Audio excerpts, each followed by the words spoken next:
Earlier today, Lewiston police detectives and the state fire marshal's office arrested a 12-year-old boy.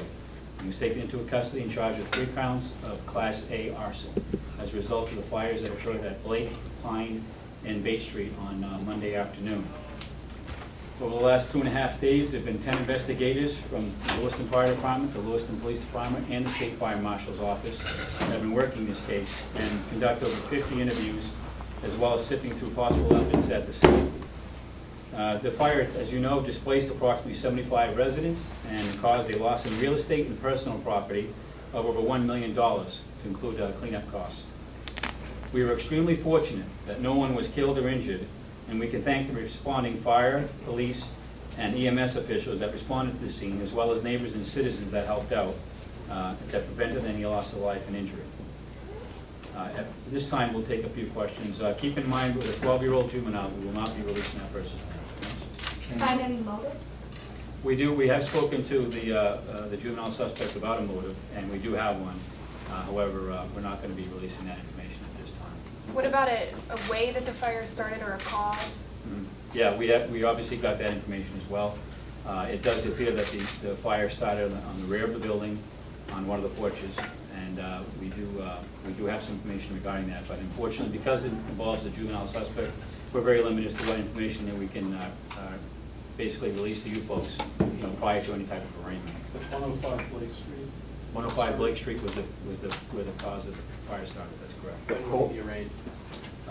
It should be arraigned probably by Monday. It could be sooner than that. I assume the boy is local? If he's not, if you won't say if he lives in the apartment. Yeah, the Is he boy's local? from the Lewiston Auburn area. That's safe to say. Did the fire alarms work inside? That I am not sure about. Sure, I mean, we don't have any information that they weren't working, but I can tell you that, due to the exponential growth of the fire, I didn't have, or we didn't receive any information that they weren't functional.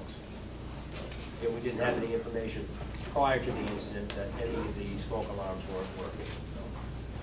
Do you expect additional arrests? We do not expect additional arrests at this time. A question for Investigator Davis. I was curious, did you guys ever get in there and poke around, and were you able to kind of get to that area, or was this simply related to somebody saw probably the boy and nothing to do with the, I guess, evidence? We thought that the evidence would be kind of all destroyed or whatever. What I can say about the fire investigation is everything that we developed at the fire scene has been pretty much corroborated by all the interviews we've done, and everything matches up to what we thought had happened. Like the chief said, we're not going to get into exactly how the fire started, but it was an intentional human element, arson, and what we have now matches up to what we found at the scene. Were you able to kind of, like I said, poke in and say it was a porch in the second floor or whatever it was? Yeah, we were able to match up what we have now to what we found at the scene. Our investigators, again, used heavy equipment the next day to look at things, and we feel strongly that we have found enough at the scene to match up what we have after doing all these interviews. Thank you. Any more questions? I'll take 2 more. Yes, Chris. Could he be tried as an adult? It's too early in that process, and that'll be a determination, that the judge will have to make. But a 12-year-old inmate can be tried as an adult? I would tend to think he probably won't be tied as an adult, but I don't want to say for sure, although let the legal system speak to that later on. One more? Where does all the debris go from the scene? Where will the debris go? Yeah. That hasn't been determined yet. They'll have to, we'll have to make some determination on that, and we'll work with the insurance companies as far as that goes. Thanks, Paul, for coming, appreciate it, and